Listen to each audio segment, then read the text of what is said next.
തുച്ഛമായ ഫീസ് വാങ്ങി രോഗികളെ ചികിത്സിച്ച കണ്ണൂരിലെ ജനകീയ ഡോക്ടർ AK രൈരുഗോപാൽ അന്തരിച്ചു. അതായത് സ്നേഹം കൊണ്ടാണ് യഥാർത്ഥത്തിൽ ആളുകൾ അദ്ദേഹത്തെ 2 രൂപ ഡോക്ടർ എന്ന് വിളിക്കുന്നത്. 4 മണിക്കൊക്കെയാണ് അദ്ദേഹം തന്റെ ചികിത്സ അത് തുടങ്ങിയിരുന്നത്. അത് വൈകിട്ട് 4 മണി വരെ നീണ്ടു നിന്നിരുന്നു എന്നുള്ളത് തന്നെയാണ്. ഇന്ന് കാണുന്ന നിങ്ങൾ ജനറിക് മെഡിസിൻസ് എന്ന് പറയുന്ന മെഡിക്കൽ ഷോപ്പില്ലേ, അതിന്റെ എല്ലാം ഉത്ഭവം ശരിക്കും ഈ രൈരുഗോപാലാണ്. അന്ന് ഞങ്ങൾക്ക് അറിയില്ല ഇതിനെങ്ങനെയോ വില കുറച്ചിട്ട് ഇത് കൊടുക്കുന്നത്. അന്ന് ആ മെഡിസിൻസ് ജനറിക് മെഡിസിൻ പോലെ 5 രൂപക്ക് കൺസൾട്ടേഷനും ഞങ്ങൾക്ക് മെഡിസിനും തന്ന ഒരു അത്ഭുത ഡോക്ടറായിരുന്നു ഈ രൈരുഗോപാൽ. അന്ന് 2 റുപ്യാണ് ഏടി കണ്ണൂർ പട്ടണത്തിലേ ഉണ്ടാവില്ല അങ്ങനത്തെ ഒരു ഡോക്ടർ. ചെറിയൊരു 2 റുപ്യനെ കൊണ്ട് ഗുളികയും മരുന്നും എല്ലാം ആയി.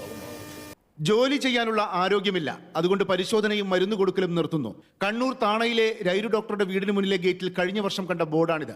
കേവലം 2 രൂപ മാത്രം ഫീസ് ഈടാക്കുന്ന ഡോക്ടറെ തേടി ജില്ലയ്ക്ക് അകത്തു നിന്നും പുറത്തു നിന്നും വന്നത് ഒട്ടനവധി പേരാണ്. തിരക്കൊഴിവാക്കാനായിരുന്നു ബോർഡെങ്കിലും സേവനം പിന്നെയും തുടർന്നു.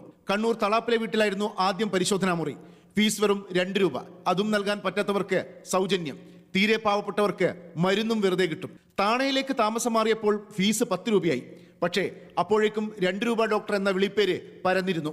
ദേശീയ മാധ്യമങ്ങളിൽ ഉൾപ്പെടെ ഡോക്ടർ രൈരുഗോപാൽ വാർത്തയായി. കുട്ടികൾ മുതൽ പ്രായമായവർ വരെ എത്തുന്ന ക്ലിനിക്കിൽ രാവിലെ 4 മുതൽ വൈകിട്ട് 4 വരെയായിരുന്നു സേവനം. പണമുണ്ടാക്കാനാണെങ്കിൽ മറ്റെന്തെല്ലാം പണിയുണ്ട് എന്ന അച്ഛന്റെ വാക്കുകൾ കേട്ടാണ് രൈരു ഡോക്ടർ മിതമായ ഫീസ് വാങ്ങി തുടങ്ങിയത്. സമാനതകളില്ലാത്ത സേവനം അവസാനിപ്പിക്കുമ്പോൾ ഡോക്ടർ പറഞ്ഞത് ഇങ്ങനെയാണ്: ഞാൻ ഈ ജീവിതത്തിൽ 18 ലക്ഷം രോഗികളെ ചികിത്സിച്ചു.